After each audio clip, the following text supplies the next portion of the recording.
Hey, welcome to Guitar Knobs, the guitars, gear, noise, and nonsense podcast, hosted today by these knobs. Tony Dudzik, Pick Guardian. Hey everybody, it's me, Todd Novak. Welcome to the Guitar Knobs podcast. We are thrilled to death that you are listening to our show, especially if you're in Seattle. Like our guest. Guess who are you? Hi, I'm Whitman, and I'm from Seattle. Yes, Whitman Dewey Smith. Are you drinking a coffee right now? I am not. It is past coffee time. Yeah. We're not dipping into that any longer. We figured it was either that or a mint julep because you sir, have the most southern name we could possibly imagine, Whitman Dewey Smith.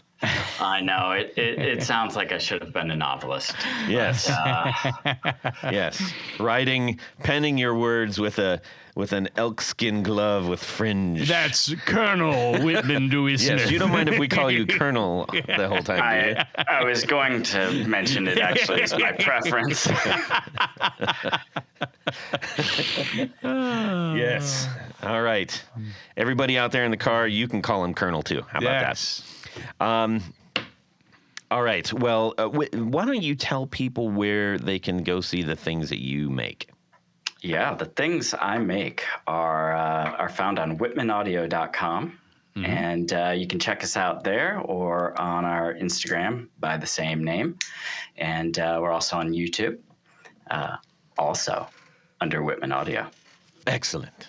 What a coincidence. I know. Clinky. Yeah. Let's see. What else do we have with... Oh, yeah. Well, let me see. You're in Seattle. I'm just trying to give everybody the nickel tour. You've got 2 pedals out. Yep, we just launched this last year. Got 2 pedals out that we launched with. We've got our decoherence pedal, which is a overdrive distortion, and Wave Collapse, which is kind of anywhere from dirty boost to very heavy fuzz. Yeah. Yes, and we have that said Wave Collapse right in front of us. A handsome pedal, I will say. All right. Well, let's announcements. Tony, you've got? I do not have any announcements this week. Do you have any announcements? The only announcements I have are that we have a couple of giveaways coming up. I'm very excited about that. What are we giving away? Well, that would ruin the surprise. Well, no, we got a couple of shirts, and I think we got another pedal that we're going to be doing. Yeah, and some other stuff as it comes. Yeah. Beyond that, how about a date with Tony? Yes. I like that. Okay. Yeah, at Pierogi Mountain. Oh, not Pierogi Mountain. I'm not pleased with Pierogi Mountain. You're not? No. Okay. Sorry. I'm not either. I don't like pierogies. I think they're awful. Oh, I love pierogies. Well, that's where, taste counts. Yeah. Anyways. Whitman, what's your take on pierogies? Not a fan. Really? Yeah.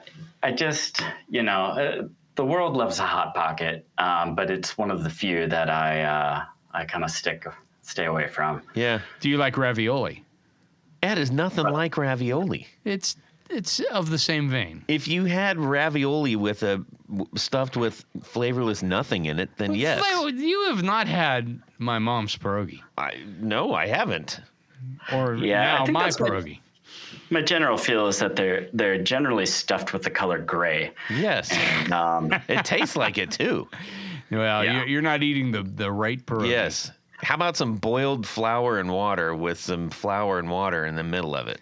Ugh. Okay, I'm done. Yeah. I don't understand why they didn't just say, surely somebody out there must be doing this too. What are the Japanese doing with this? Oh, that's good. We should do that. I'm just saying. You obviously have not had proper pierogi. Tony's Polish, and now he's getting heated up. Well, you just don't get it. Some people don't get it. I don't get it. Off to a good start. Yes. Anyways, Dewey, we're going to mix this up. Why don't you tell us what's going on in your music world this week? And by the way, if it doesn't have to do with building pedals, that's even better. Like you playing out, you got some new gear, you got a new record, blah, blah, blah.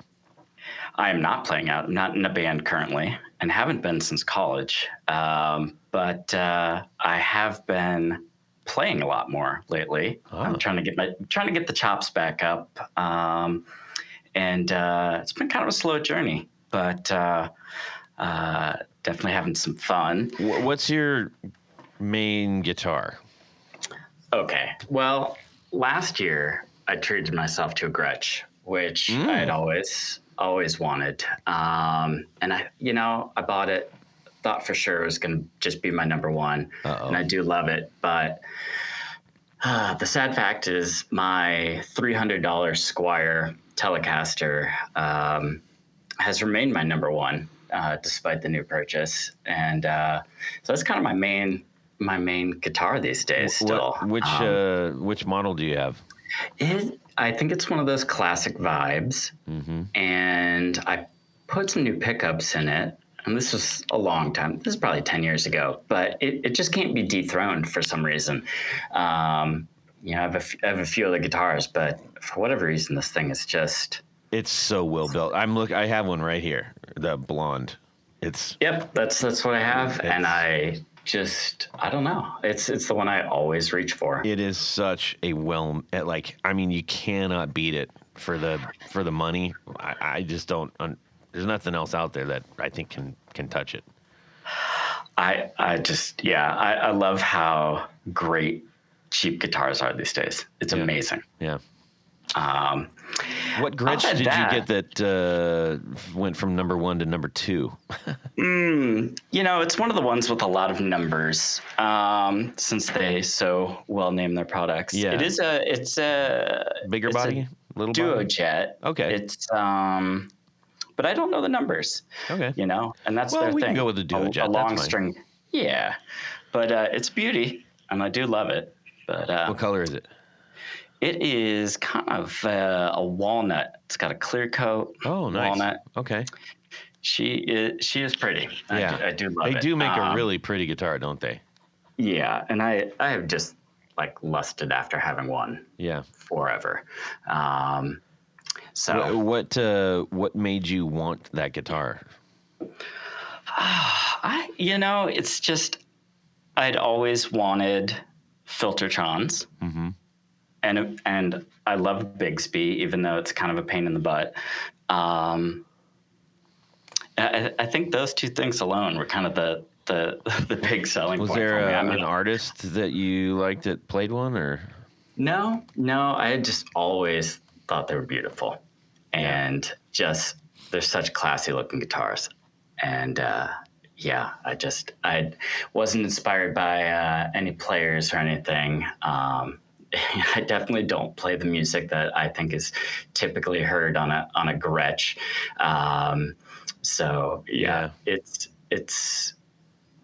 It's been interesting for sure. And what kind of music are you playing? Well, I mean, I'm kind of all over the place, but a lot of the stuff is kind of like heavier, so kind of like post-rock kind of stuff. Okay. Or band name that we can equate that to? Like Mogwai. Okay. I've been listening to a band someone turned me on to called Soviet recently. Oh, and okay. I'm writing that down. I think they're Italian, if I'm not mistaken. But they're incredibly cool. It's like kind of shoegazy, but definitely kind of got heavier, kind of post-rock guitar kind of vibe to them. Super reverbed out. Yeah. Very, very vibey. So I've actually been listening to that a ton. That's really cool. enjoying that. Yeah. Nice. Well, that's we look how much we learned about you right there. That's great. I like that. Tony, how about yourself?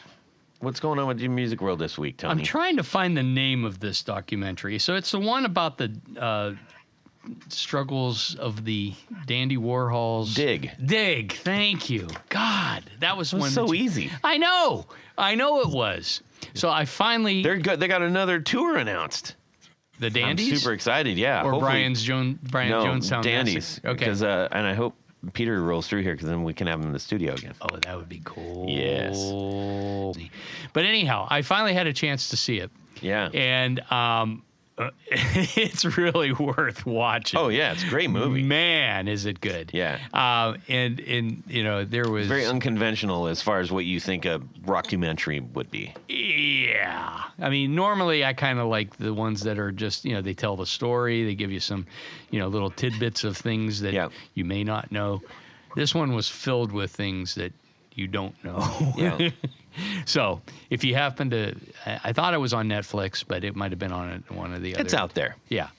Dig. D-I-G. Yeah. I think it's D-I-G with an apostrophe. Well, why wouldn't you? Yeah. Maybe it has two apostrophes. Yeah. Or maybe has the flipped upside down one and the regular one. That would be El Dig. Yeah. Espanol. Yes.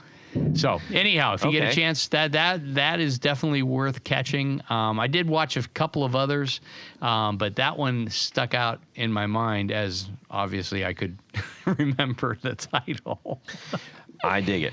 Dig it. Yeah. Well, how about you, Todd? For me, well, I tell you what, there are so many good shows coming at us, like they're flying at us. Like you said, we just the Danny Warhols announced one. Did you see X and Los X Lobos is coming here? I'm so excited about that.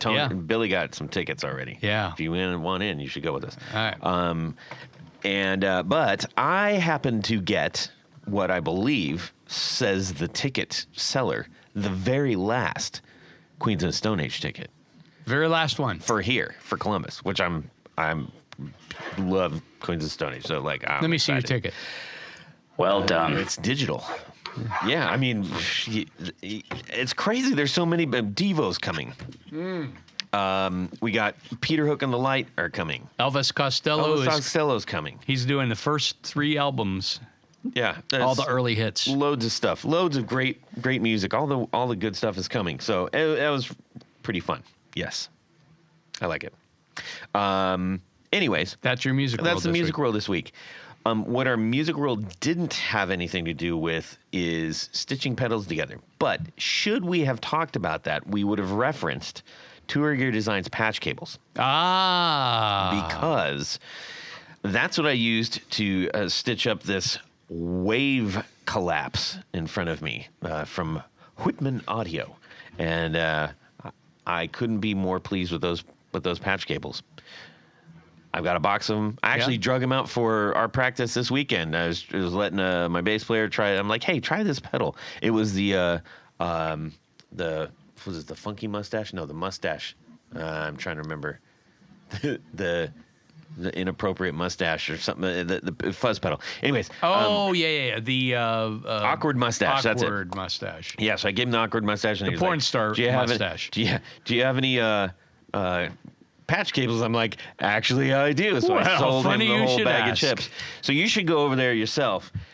Get a big box full, hit purchase. Don't worry, it's not going to go through yet. But what it's going to do is give you a coupon code area. In that coupon code area, put the guitar knobs. All lowercase, all one word. All one word. You're going to save 15% on your order. 15%. Yes, while it lasts, because we don't know what's going to happen to the world. That's right. So take advantage of that, people. Thank you to Tour Gear up in our good friends in Canada for sponsoring our 4 on the Floor. Let me get a little bit of this. 1, 2, 3. 4 on the floor. All right. Whitman Dewey Smith from Whitman Audio. What is your 4 on the floor? Oh, this was tough. I'm not going to lie. And I've been thinking about it. So I really took this as my desert island. And there was a lot of debate mentally over what I would go with. But I knew there were a few things that I had to have. So I love a blues breaker. And I think it's kind of a contentious pedal. I think a lot of people are not maybe into them as much as I am. But I love a blues breaker. And I have one from Electronic Audio Experiments, their Limelight, which is just a killer pedal. It just does that bright breakup thing. but it can kind of cover a lot of ground, which I love. It can just do clean, chimey stuff, but then it just can be raucous and amazing. So that had to be my number one, and that was an easy pick. Okay. The rest, not so easy.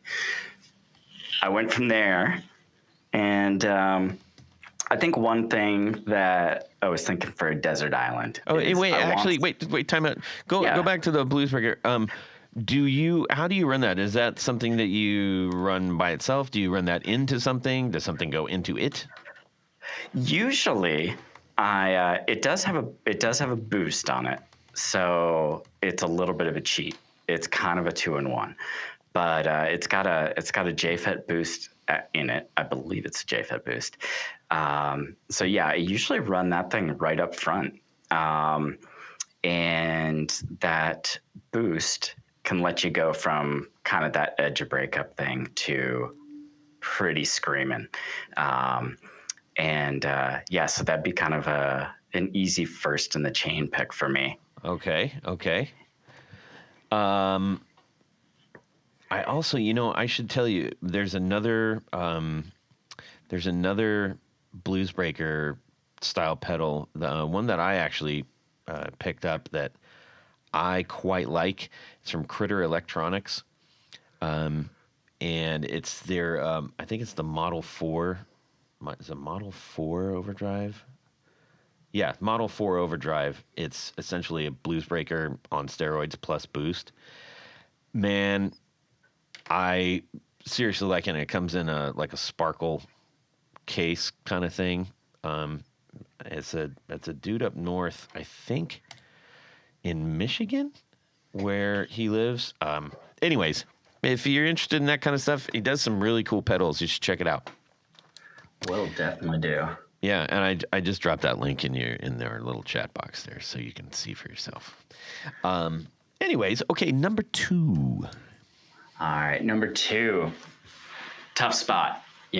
What are you gonna go with? I was just thinking desert island. I need something weird that can cover a lot of ground, and I went with a Fuzz Factory, which I haven't actually been playing a lot, but it's just one of those pedals that it's kind of alive. Yep. It's its own thing. You never know what you're gonna get. I feel like every time I plug it in, I'm kind of terrified it's gonna be squealing and self-oscillating. But that's kind of what I love about it. It's there's always something to find on that thing, and I think I love to have something that is a little uncontrollable, and you're never gonna get the same sound out of that thing. Mm-hmm. I have 2 of them, and they're wildly different. You couldn't go put the knobs in one place on one and think it's going to sound the same on the other. Yeah. But I love that. Instability. I like that you kind of have to play the pedal. Mm-hmm. That's one of the things I love about that. And that's based on the Fuzz. The Maestro. The Maestro fuzz tone pedal. Yep. And those old hand painted ones are highly coveted. They've since gone to I think they still do the some hand painted ones, but they also have the I guess the regular budget line or whatever you want to call it. Those are outsourced. But they're affordable line. The affordable line, yes. The thing that made I can't play. There's a couple pedals out there that are really, really good pedals. John's given me one, and I think it was called the Black. Was it the Black Box or the Black Volt? Or it's an overdrive that is built sideways. He's got it out there on the thing. Anyway, he loves it, and I'm like, I can't play a sideways pedal, man. It is the most unuser-friendly experience that I can imagine, and this is no exception because all those big knobs are like right under, right on top of the foot switch, and so it's a sideways pedal, and then so is the Super Trim. Sorry. Super Trim. Yeah. Oh, it's a great pedal. Not if you have feet Oh, come on. That's a big enough pedal. I don't care what size shoe you wear. No, it's not. It sounds great. It's a great sounding tremolo. Yeah. I would never be so bold as to try and play one of those live. See? I feel like a slight breeze would hit one of the knobs. Right. And, your crowd would have bleeding ears and be running out the door. How could we make this pedal more unusable? Oh, for God's sakes. Let's make it sideways so you can not fit all the pedals on the board. Well, that's true. It does eat up a lot of real huge estate. knobs. Yeah. Right next to the so foot you can, switch. So you can use your foot. Who does? No. Nah, I'm not buying seasoned professionals. Anyways, do. Okay, number 3. Number 3. Okay. Number 3 is a new one for me. And I was just introduced to this pedal by my friend who bought one. It's from Fjord Fuzz. And it's a looker. It's got this, it's in one of those like 1590B, like small enclosure, but it's got kind of a copper PCB board on top. It's just very pretty. But it's a delay. It's like 2 short delays on this pedal that you can switch between. And one is maybe like up to 100 milliseconds. So it can be anything from kind of like a slight doubling to a slapback. And the other one's a bit longer. But they're both modulated, I believe. There's an LFO on this guy.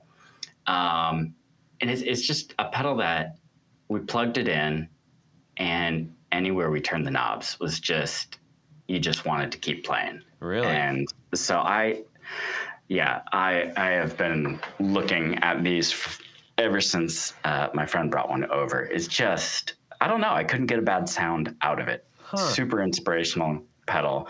Do you know where they're made? I actually do not. They're not in the States. I do know that. But I'm going to say Finland. I was going to say, yeah. Because then they can get away with using the Foo Fighters logo. So it's named the Loki. So I think you guys are in the right area, probably. So I think it is a mischievous little thing. It looks cool. It is pretty. It's got the big like Bakelite style knob. Yeah. Well, that's the Fry. You're looking at the Fry. He has the Loki. Oh, the Loki. Sorry, my bad. Let me they all kind of have the same look, but very, very clean. That immediately will that'll catch me. But just sounded incredible. So that's on my list to acquire at some point here. I'm trying hard to find a Loki. There it is, right there. Where is it? Oh, there it is. Okay. Yeah, so that is actually different. Yeah. Okay. You have like the console style things on it. But it still has the Foo Fighters logo on it. Anyway. Speaking of Dave Grohl. It's his doppelganger abroad. Yeah. So is it there's a lot of controls on that. Yeah, there are a few, and to be honest, we really didn't even look at the manual, and he had just gotten it.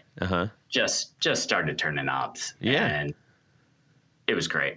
It was everywhere we hit just sounded amazing. Does it have a wide range of like a wide dynamic range, or is it like when you plug in you're like, oh, okay, it's gonna be that? No, it can be all encompassing if you want it to be, but it did settle really well too. So nice. Yeah, it could cover a lot of ground, I feel like. Okay. And probably if you actually know how it works, even more helpful. Probably. Because there was a lot of, I bet if we hold this button down and twist this knob, there's a secondary function, and I had no idea. Yeah, but it was a treat. Oh, excellent. And they are based in Norway, by the way. They are based in Norway. Okay, that's cool. All makes sense. Norway's a neat place. Okay, let's go for number 4.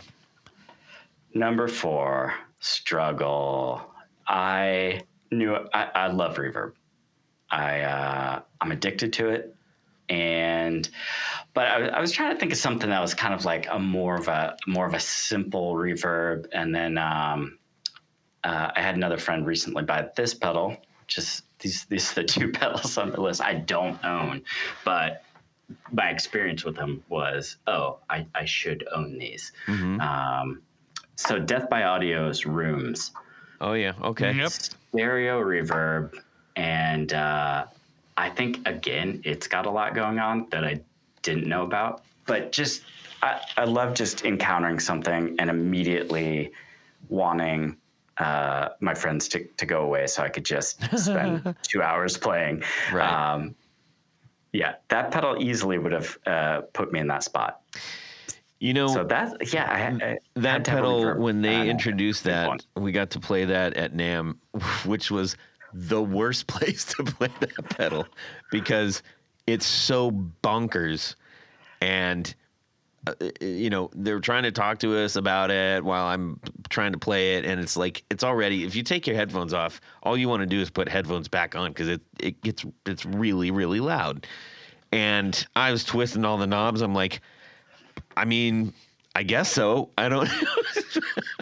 It was just too much. Oh, and then they had it hooked up to a microphone. They're like, let's try it with the microphone. And it was bananas. So I really didn't get a good read on that pedal when I had the chance. That's probably not the spot for it. No. Thunderous drone. Yeah.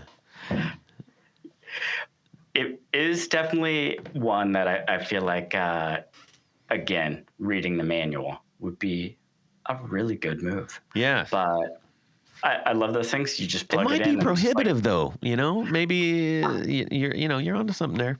Just go for it. I do like to just go for it, and then eventually try and find the box like 3 months later. Yes. And try and find that manual and figure out what all the things actually do. Yeah. Than to promptly forget them. Indeed. Well, that's a beautiful segue because the first thing we did was not look at your manual. I love that. Although, of manuals that we've received, this might be the handsomest of all. I think so. It was a really cool way to do that.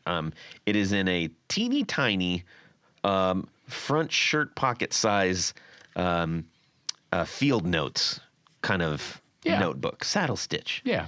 And as soon as I saw that, I'm like, okay, all right. This is there's some serious action going on here. Now, if it had an actual moleskin cover, that would be a nice upgrade. Yes, moles are. We'll be on the lookout for a limited edition one where we begin tanning hides in the basement here. Nice. I think Tony's talking about the old moles from the dermatologist's office that they just flatten out. No. So I'll be dumpster diving then, yes. I guess. That might be cheaper, though. An old bag of moles. Old bag of moles. Oh, that's gross. Yeah, that's pretty bad. Yeah. Oh, dear. I don't know why I did that. Anyways, so yes, we're looking at the Wave Cannon. We'll talk about this or real the quick. Wave Collapse. The Wave Collapse. Sorry. Yes, the Wave Cannon. Sorry, Caroline. The Wave Collapse is in front of us. It is a very handsome pedal. Tony and I spent quite some time on each little bit of the hardware here. And we each got to spend some time with it. We want to learn all about it. And then we want to find out, how'd you get here? Mm-hmm. So go ahead and give us the overview of what you believe the Wave Collapse is. What I believe the Wave... Well, I believe the Wave... I believe Sell the us Wave on Collapse. it, man. Yeah. So the Wave Collapse, what I wanted when I went to make a fuzz is that I like that range of fuzz that can give you those older kind of vintage from Dirty Boost, kind of like a really high gain range master, just like kind of push towards falling apart kind of vibe, all the way through to something that I could pretend to play. That you know what, the sound comes to my mind. I know everybody's gonna say that's not what that is, but it is the opening to Revolution. Yeah, that just kind of like ragged, can clean up, but is colorful, right? Like there's no wondering if you turn the pedal on, right? Mm-hmm. So I wanted something that could go and start there and be really responsive. Like I wanted the pick to be able to change that sound from that kind of dirty boost. And if you dug into it, I wanted it to respond. Yes. You're speaking my language, man. Yeah. So that was the start, and I wanted that response, and I wanted it to go to somewhere where I could pretend I know how to play like stoner metal and doom metal riffs. So I wanted it to have just a huge range, which is tricky. Without it, just a lot of fuzzes. It's easy to kind of be a one note fuzz, I think. But I really was focused on making this thing cover a lot of ground. And the other big part of it was, much like my love of the fuzz face, or not the fuzz face, the fuzz factory, I wanted it to be super interactive. Like I wanted every knob to screw with the other knobs, and every switch to mess with all the knobs. So I wanted something really interactive. And I was going to say, when I tried this out, this is probably one of the most, if not the most, customizable fuzzes. I mean, and as you say, you can take it from a pretty strong all the way up to a full-on fuzz attack. When we were talking about that, Tony, we both kind of landed on the same term for this, which was like, it was more like a drive utility. Yeah. That's not taking away from the fuzz factor of it, but because it had so much range and every parameter is operable. Yeah. And throughout the full range of things, you get different tonality out of different settings all over the place. Yeah, it's kind of like unvoiced, meaning when you turn it on, it doesn't like, okay, it's going to sound exactly like this or that. It's really, really malleable. Yeah. Yeah. I love that. I think that's what we're really after. It's just, I wanted people to find something that, like I like that feeling when you plug something in and it's kind of like pulling the riffs out of you. Like you're kind of uncovering something there, and you're playing to the sound. You're playing to the pedal. That was a big factor in decisions we made, kind of in the design process. Yeah, I love it when you plug something in, whether it's a guitar, an amp, or a pedal, or or heck, even a new pick or something, and immediately something comes out of it where you're just like, I hadn't planned on that, but this is what it wants me to do, and going with that is a really cool experience. Finding stuff, finding that like new riff or that that sound that like I had maybe not considered something sounding like that for this part. Yep. I do like that utility like idea. Like I kind of think of it like that as well. Since it can cover a lot of range and sound thin or sound huge or but it doesn't do that on its own. That's the cool part, is that you get to make it do that because of how you've worked out the controls on this. And your other pedal does, pretty much the same thing in the way that the user experience is. Can you walk us through what your controls do on this? Yeah. So it's got 4 knobs on it. The input is the first knob and is arguably probably the most affecting of the other knobs. So you're controlling the amount of signal getting into the circuit, and you're sending it through a classic transformer pickup simulator. It's impacting the frequencies as well as the level that's going into the rest of the circuit. So not only is it attenuating the amount of signal going into the rest of the circuit, it's also producing a little bit of a hump in the kind of high frequencies that shifts a little bit as you're using that volume knob. So that's your starting point, and from there you're going into the main kind of fuzz part of the circuit. So there's kind of two halves to the circuit that are getting that sound, and the first part is the fuzz one, and that's controlled by a number of the switches that are in the middle. So there's a range switch, which is controlling the amount of bass that's getting let into the circuit. So you can, in the middle position, have let in a very thin sound, not a lot of bass, pretty harsh bass cut off, and incrementally you're adding, or not adding, you're letting through a bunch of bass into the circuit after that, and which really, it's changing the amount of gain as well as the bass as you send in a bunch of low frequency content. And then the switch right below that, the mass circuit, is the danger switch on this pedal, if I were to say that. It has a very dramatic impact on the amount of gain that is created. Yes. So in its center position, it's at its most tame, and that's where you find this kind of vintage, kind of like direct console kind of sounds even. And as you flick that sideways, you're massively increasing the amount of gain and bass that the circuit is controlling. So that first fuzz circuit. And so huge changes on that switch itself.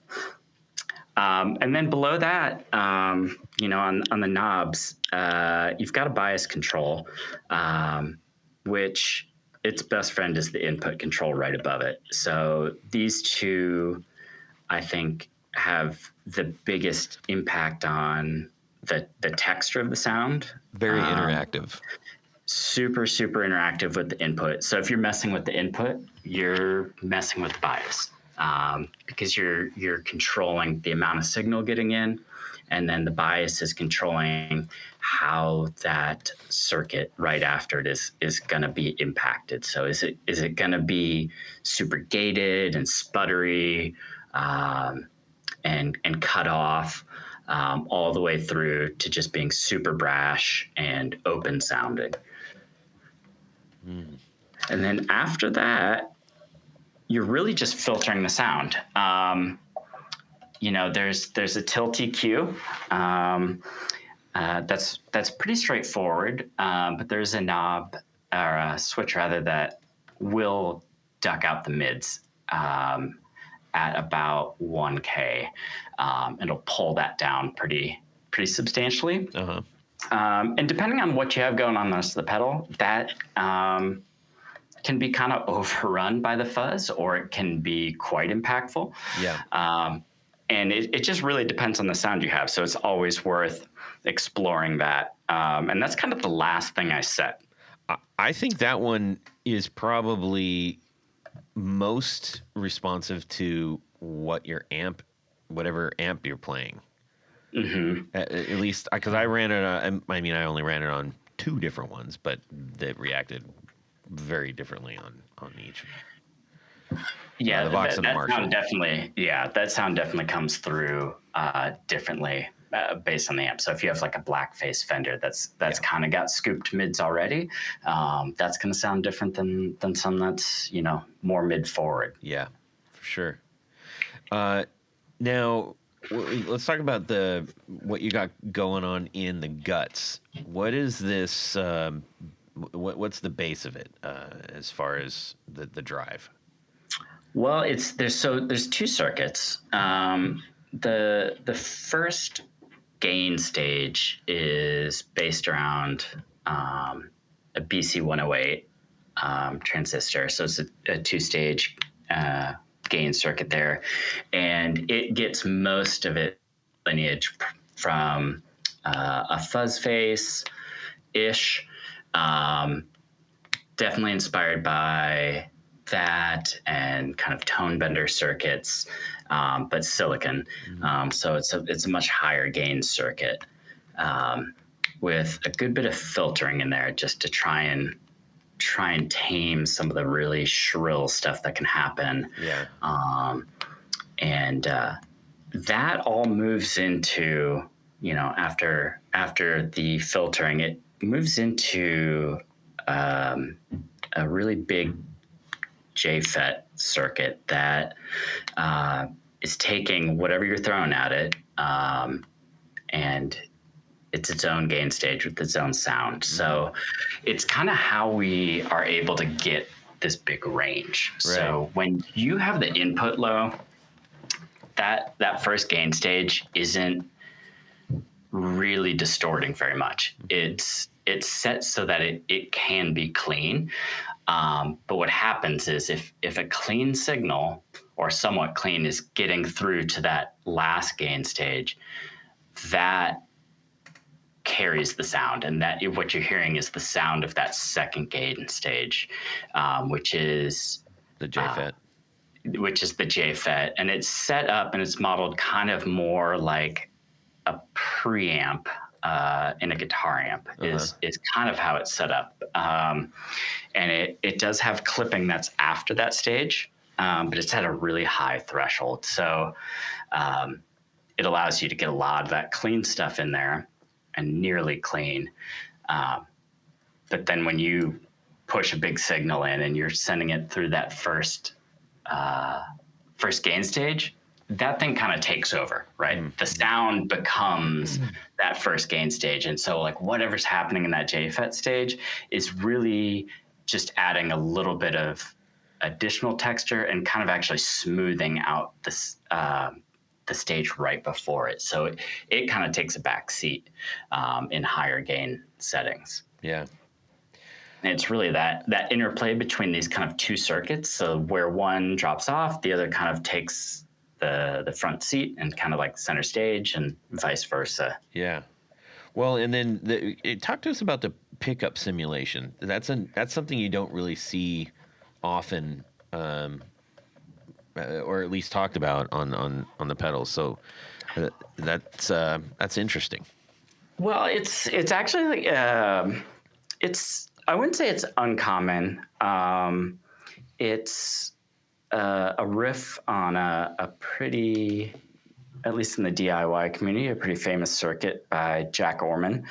And it's using a transformer, not really as a transformer, but actually more as an inductor to allow you to put this guitar pedal in different spots in your pickup chain, essentially. So a lot of those like old fuzzes respond really differently to being in different parts of a pedal board. Say they like to be first in the chain because they have kind of a very low impedance, and they like to respond to the guitar and the volume knob on the guitar. And as soon as you move those things past a buffer or after some other pedals, that ability to control the sound with your guitar knob, it disappears because it's seeing kind of a different signal. So this helps alleviate a lot of that, and allows you to still mess with your volume on your guitar and clean it up. It also just kind of makes it play nice on your pedal board. So you can put it after a buffer, and usually I've got a tuner, usually on the front of my pedal board, and it's got a buffer in it that I use. And I just think it's nice to be able to have flexibility. Yeah.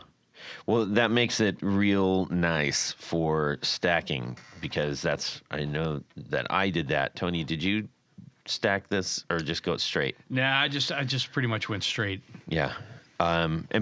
He's running AC30 hand wired 15. Sorry, I never get. I've said that many times. He's got an AC15 hand wired, and I'm running it through an AC30. And I also used it. I've got a is it a 40-watt trainer? Oh yeah. Tube amp too. Yeah.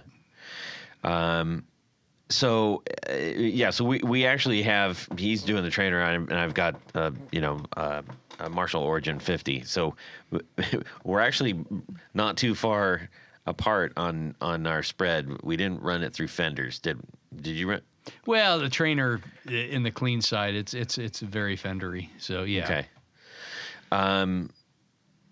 Well, anyways, all that being said, I like to stack pedals. So I put it in front of our very own Tony Baloney pedal, which is like sort of a juiced sparkle drive, and then put it in front of it, behind it.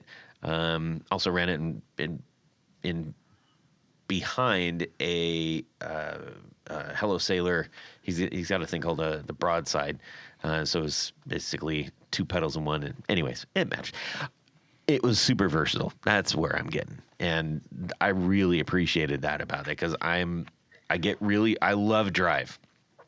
And I can get super, super particular and finicky because I'm looking for a particular kind of attack. What I don't like is when I get a pedal and it just like, no matter what I do, it's just going to sound like the pedal.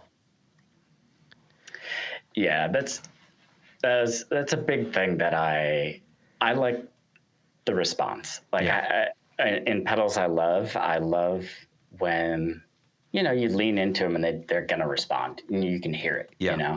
And making sure that can happen on a fuzz pedal is super important to us. And that was a big part of making sure we could allow for that. And I love running another drive in front of this when it's kind of cleaner and you put something on that's gonna hit it with that high signal and totally erupt, and that's fun. It has. I mentioned that Revolution, the opening to Revolution, and I think the first time I heard that stuck with me so much because that sound.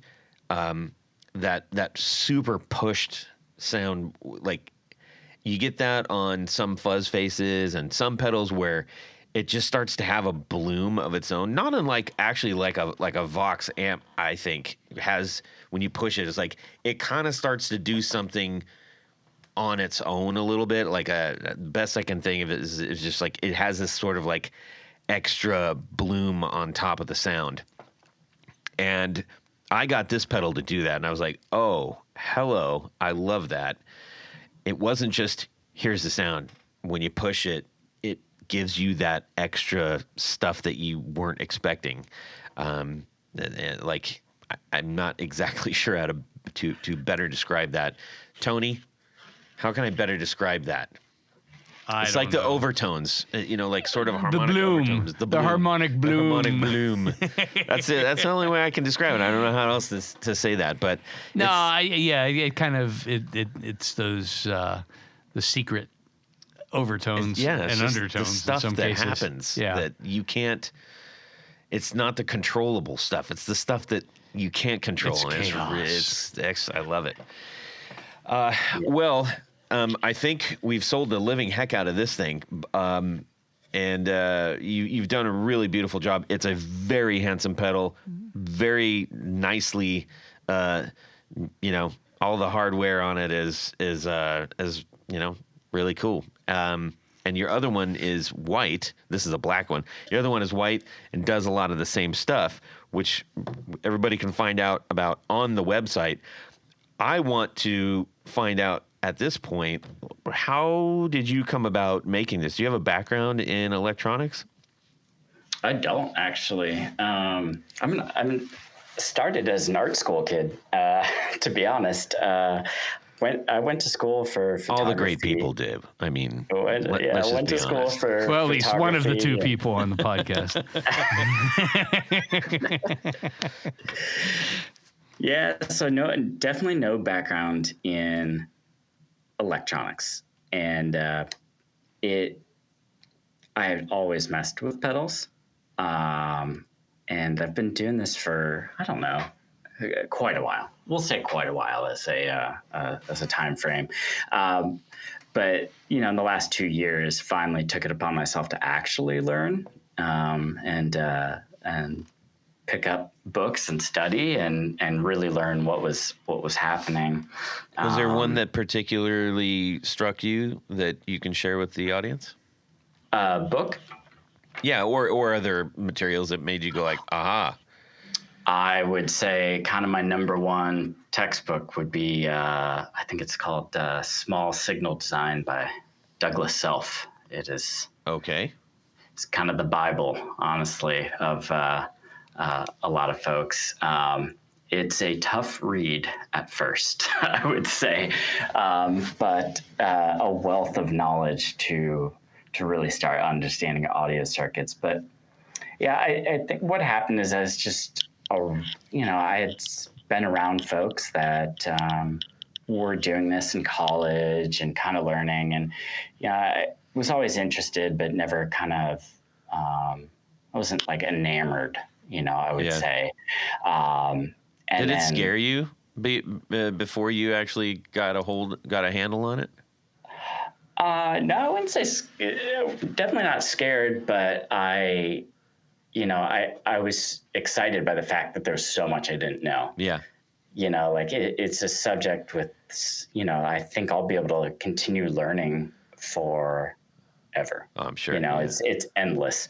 And that's what really finally drew me in. I got a chunk of time after getting laid off a few years ago and just poured myself in, and it was the perfect time for that, to just dive into something and limitless possibilities to learn stuff.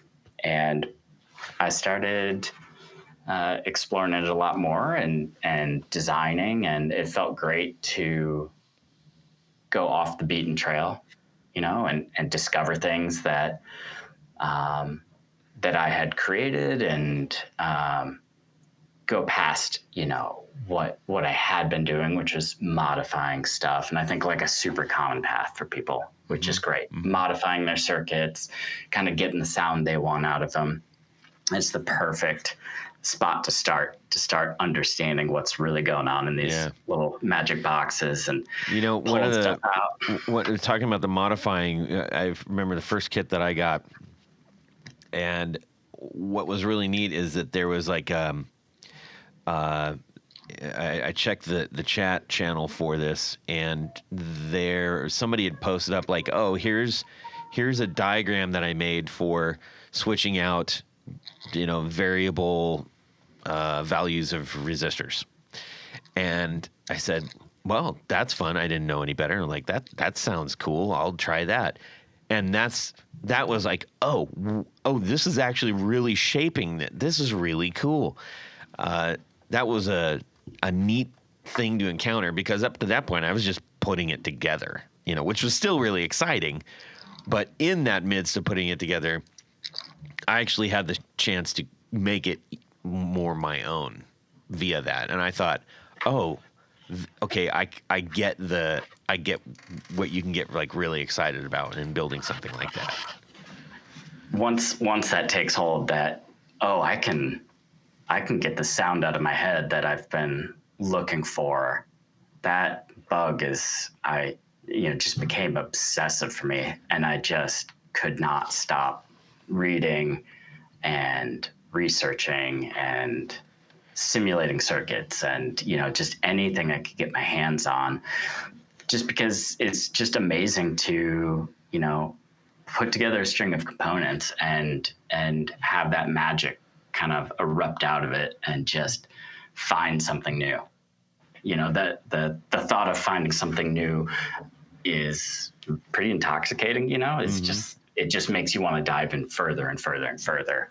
And that's definitely what happened to me. I just couldn't stop and still can't stop, and get pumped. I wake up with an idea and I'm like, oh, I'm taking stuff off the schedule tomorrow because I came up with something. I gotta try it out.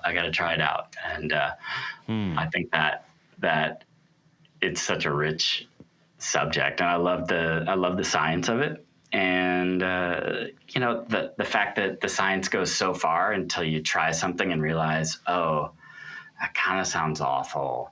Let me just try something by ear. It's that balance between the art and science that's so cool. Yeah. Well, and you end up getting to make something that is your very own thing, which is really cool, that other people can play. Yeah, just making something feels great. Instead of pushing spreadsheets around, is what I spent the majority of my life doing. I don't hate on a spreadsheet. I still love them, but it's been great to be able to make something in the real world, other than equations in a spreadsheet. Now you said that's leading to a lot of great ideas. Do you have anything else sort of in the works that you can hint at? Oh boy, we have a lot. A lot of irons in the fire right now. I will share that what I think we've made so far, I'm very proud of, and we love. I think where you'll see us go is really pushing the design elements, and using some kind of very unexpected material choices and things that harken back to my sculptural days back in school. Good. I thought you were going to say rattan or something like that. Macrame. A macrame pedal. They're all going to be decoupage. It's in solid. It's in solid resin. Yeah. It could be really cute. Good stocking stuffers. No, we're really going to try some pretty wild stuff here coming probably end of summer. Okay, nice. And we've got kind of a more standard release that should be coming out, I think, right at the beginning of summer here. So yeah, not too much to give away yet, but that's enough for us to whet our appetite for. So yeah. Please let us know when you. I did just sign up for your newsletter. So, but when you roll around with it, make sure you give us a call. Okay. We will let you know. Well, so you got the decoherence, which we didn't talk about, but you can learn all about it on the Whitman Audio website, and its darker brother, the Wave Collapse, is just a really fantastic pedal. So, by definition of what we've been talking about, I think the decoherence is probably pretty awesome as well. You can either confirm or deny that right now. What? I will confirm that it is. Okay.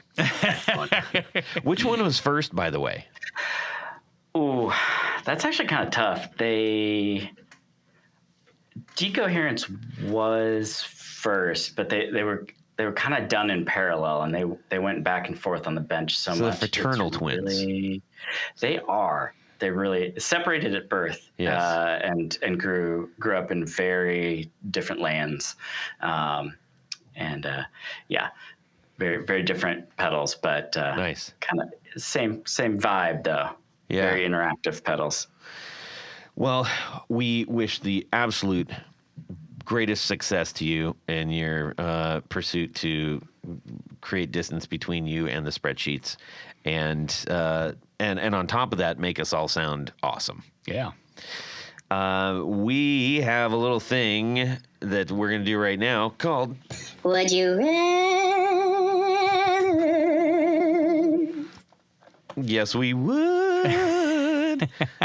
Tony, take it away. Does Jared know that we do that? I'm pretty sure. Okay. I just want to make sure he's not going to sue us or anything. He won't. I'm more afraid that he would come over and break down the door. Oh. Yeah. That's right, Todd. At this point of the show is a little game we play called Would You Rather.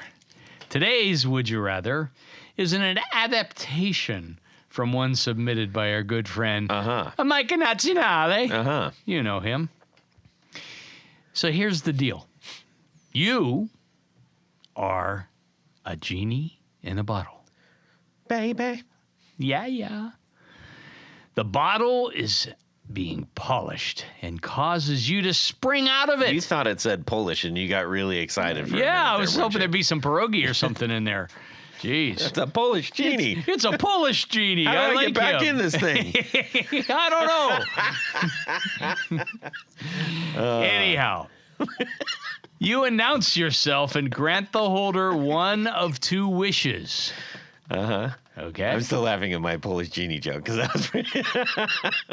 Okay. I'm not laughing anymore, Tony. You're hurting my feelings. I'm sorry. So you get one of two wishes. Yeah. One is an exact replica of your favorite guitarist. Guitar. You see, not the guitarist himself. Yes. That would be a little creepy. I gotcha. The other is a complete custom guitar made to your exact specifications. Okay. So, would you rather have the artist's guitar replica or a custom spec guitar? And part B, if you go with option one, whose guitar? Or what are your specs? Okay. That's a great one. And that is, we appreciate, we did call Mike Nazionale's lawyer, who was filling up the fountain on the front lawn at the time. But he said it was okay that we did that.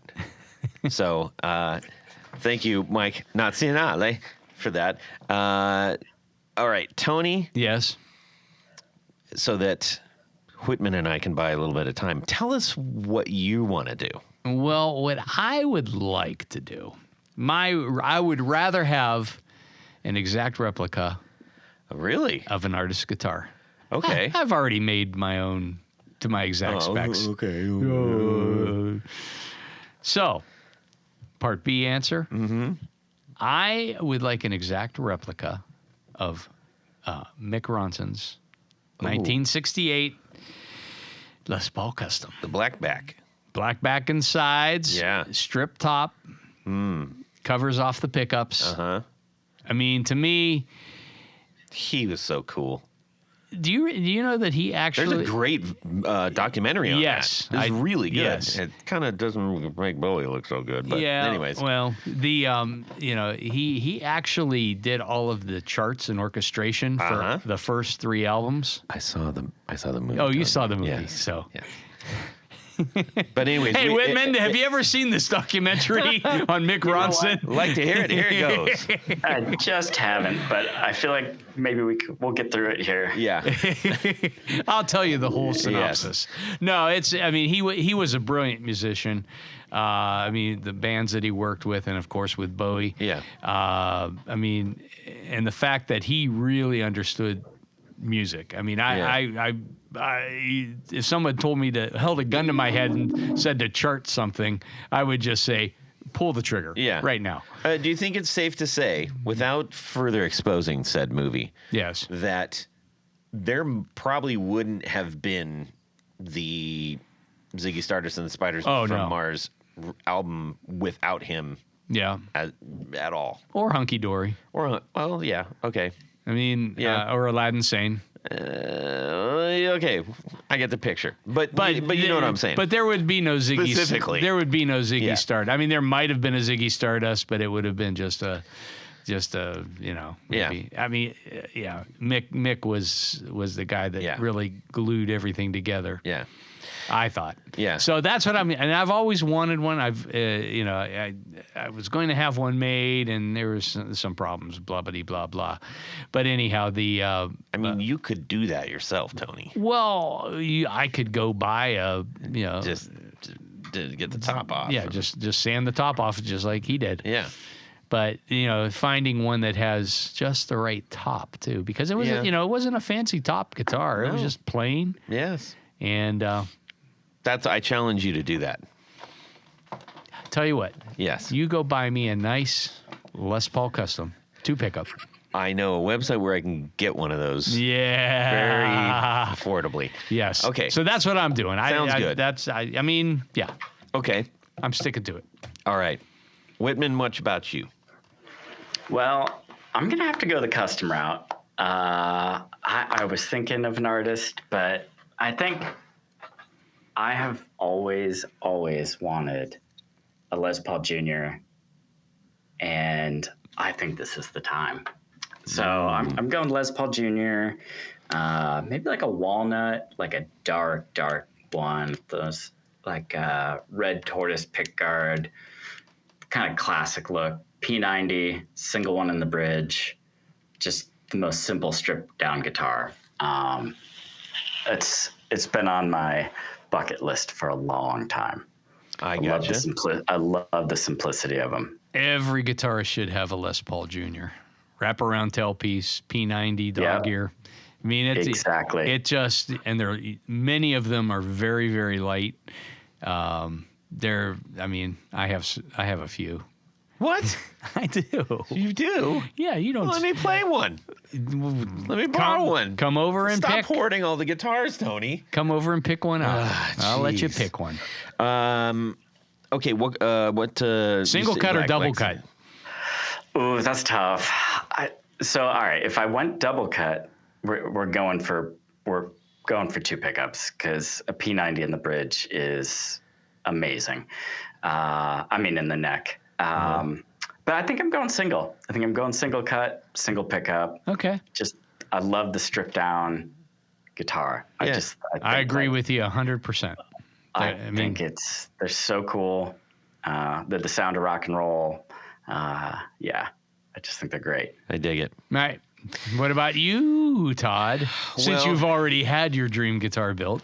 Well, one of them. One of them. My other one, it would basically be the complement to Vinny, in the sense that I would get a semi-hollow Bernie Kiesel body shape, pointy double cut, but not the full jazz body, like thin body, semi-hollow.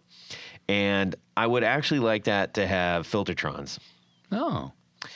So just essentially a more aggressive Gretsch kind of thing. I want it to sound like White Falcon to a degree. See, that's I was going to say. I'm surprised that I almost went Billy Duffy. I was right there. All right. But I love at some point in time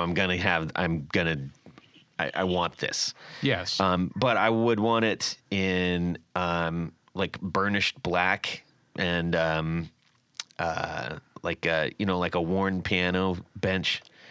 Yeah, like not super gloss and just distressed a little bit, paint knocked off the neck. Yeah. And I think that would be pretty grand. Interesting. Yes. Some of the other bits about it, I think doing something interesting with the actual fretboard would be like kind of cool, like scalloped. Yeah. Perfect fit. Yes. No, I like block inlays, but I mean both the 2 guitars that I have that are similar necks have small like trapezoid style inlays. Mm-hmm. They're not huge chunks like on a Les Paul or something like that. And they're not dot, so it's just a little something in the middle. I like dots. Yeah, I'm a big fan of the dot. Dots are fine. I do like jumbo dots. I think jumbo dots are kind of cool. How about super jumbo dots? Super jumbo dots. Yes. Anyways, that's what I would do. Doggone it. Nice. Yes. And that would be. What would you call cool. this one? Ooh, I hadn't thought about that. Kenny. Kenny. I don't know. For your deep love of Kenny Rogers. Yeah. No, but the only other thing, I wouldn't put a Bigsby on it, but I would put the trapeze. No, the oh man, Duesenberg. Oh, you like the Duesenberg? I do like the Duesenberg trim. Yeah. I don't know if it would work on that, but I like that better than a Bigsby. Bigsby. Yes, thank you. Those are very cool. I've not gotten to try one, but I also just kind of love the look of those. Yeah, they're very classy looking. Yeah, I have one on a Hagstrom Viking, and I really like it a lot. In fact, I'm considering putting it on my other Hagstrom Viking, but I don't know if I will. But anyways, you should put a dream. You should put a Floyd on that other one. Yeah, absolutely. Yeah. Anyways, that was a fun one, Mike. By the way, I said piano black. Piano black. Well, that's right. Burnished piano black. It was put on ages and ages ago, so it's not piano shiny like a Steinway.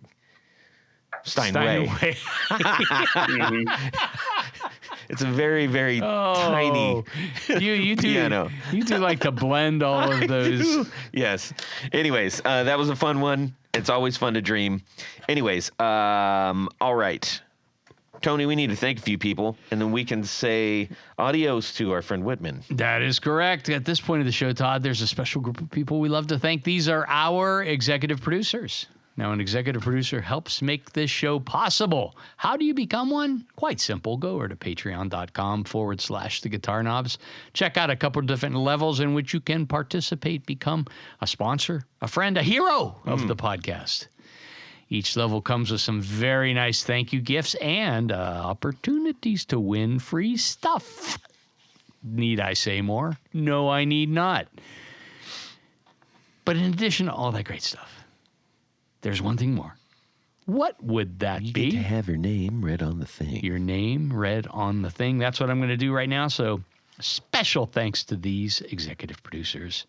Anthony Lathrop, Brett Hogarth, Cameron Pampas, Darren Gregory, Don Kloss, Elad Mizrahi, James Bell, James White, John Esterly from Rare Buzzer Effects, John Sebastian, John Helverson, Justin Jones, Ken Sayers, Michael Senchuk, Mike Davenport, got it right, Owen Eads, Plutone, Ralph Gottschalk from Wonderful Audio Technology, what?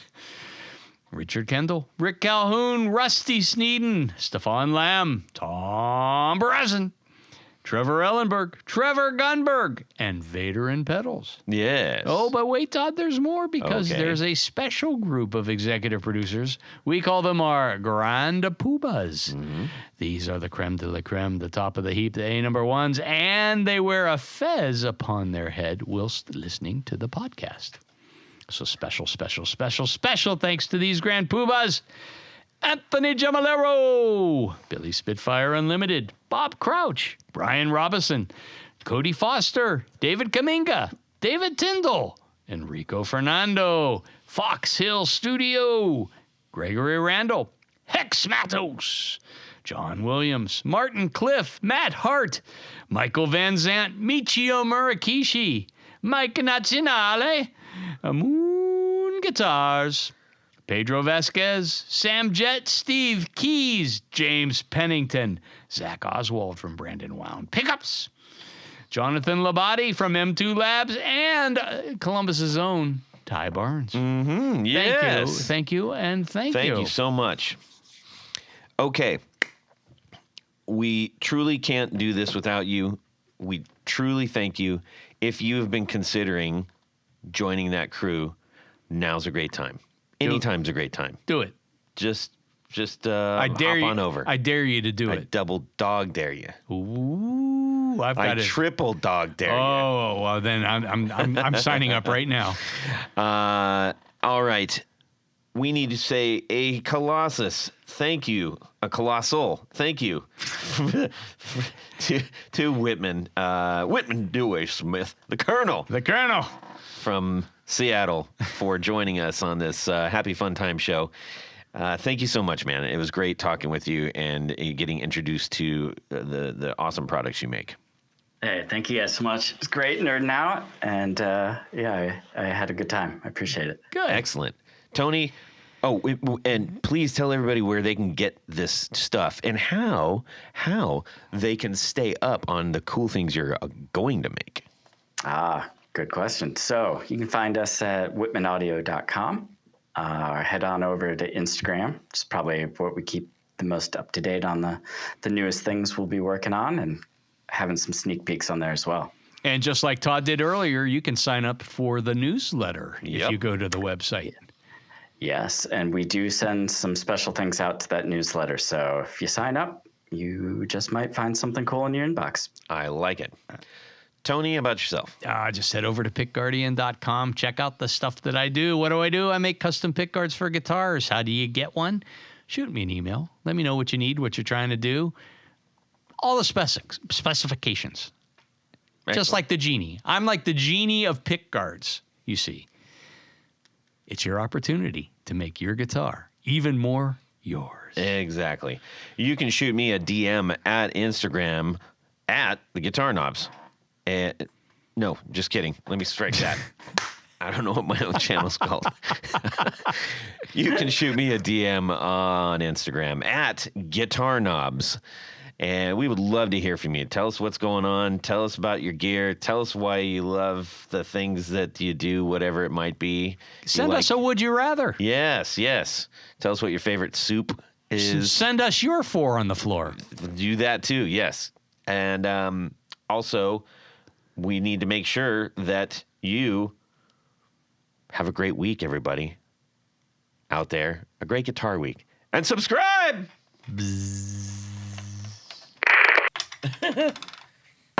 Tough day at the office, honey? Make it a double.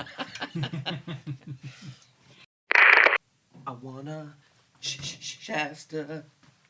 I wanna thrill, I wanna wow, I wanna all I want it now. I wanna pop, pop, pop. I wanna. All right, I'm going to change Shasta. Okay. because I grew up in Alabama and spent most of my life there. Would you like some Frankie's? Whitman Dewey Smith? Columbus and Seattle are actually a lot alike. Really? Except for the mountains and the ocean and, basically just that. you can have your own 12-string electric. Why does it have to be? No. 12-string, boo. Why are you so Boo. indulging my dirty Todd, laundry. could you tell us more about yourself? Yes. Enough about me. Yes. What do you think about me? Yes. What's that? And he's like, oh, dude. That's carpet cleaner. It is carpet cleaner. Thanks, Tony. He finally came up for air. Yes. I love this plunge tank we put in the studio. The Geritol just knocks you right out, doesn't Oh, man. it? You tried to get me in that one, but it didn't work. It's a different thing, Tony. Someday I'll tell you about it. Tell me all about it. Tell me about the rabbits, George. All right. And away we go. Well, that's it for these knobs. Please visit our Patreon page at patreon.com/theguitarknobs. Visit our website at theguitarknobs.com for all of our past episodes, 4 on the Floor blog, and other good stuff. You can connect with us on social too at our Facebook page and share your gear and stories on our Facebook group. Also, be sure to check out our Instagram at Guitar Knobs. Catch you next time.